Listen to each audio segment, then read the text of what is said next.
Deze regering doet de rit uit en gaat door tot 2019 en de CD&V hoeft er dan ook de stekker niet uit te trekken. Dat zijn de woorden van Raf Terwinge, Limburgs boegbeeld van de CD&V.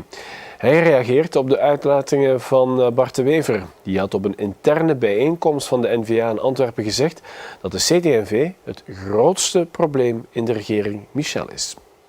Ik heb begrepen dat het de uitspraken zijn van de Wever op een partijbijeenkomst. En daar spreek je natuurlijk al eens wat sterkere taal om je militanten mee te krijgen. En hij kan dat natuurlijk als geen ander. Hij gebruikt ook hele mooie metaforen. Een journalist van het Waalse tijdschrift Lviv, het zustermagazine van Knak, was ongenodigd aanwezig op een bijeenkomst van militanten in Antwerpen.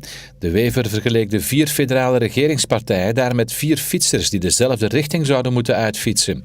Als een van de 4 op de bagagedrager belandt en met zijn voet op de achterband duwt, wordt het ingewikkelder, zei de Wever.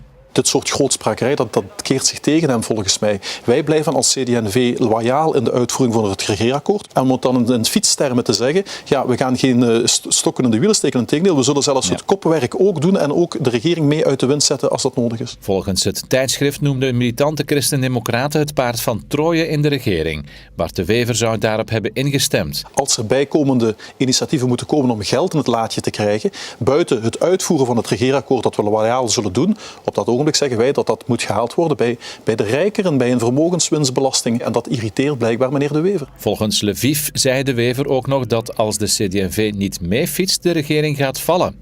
Trekt de CD&V er vroeg of laat de stekker dan uit? De regering gaat niet vallen, dus de CD&V gaat ook niet de stekker hoeven uit te trekken. We gaan gewoon verder met het regeerakkoord dat we hebben gemaakt, dat noodzakelijk is voor Vlaanderen, voor België trouwens, om er te geraken. En het is een heel duidelijk plan dat natuurlijk door de jaren heen, door de maanden heen die we verder nog moeten gaan doen tot 2019 zal bijgesteld worden. U zegt dus formeel dat deze regering de rit uitdoet? Daar ben ik van overtuigd.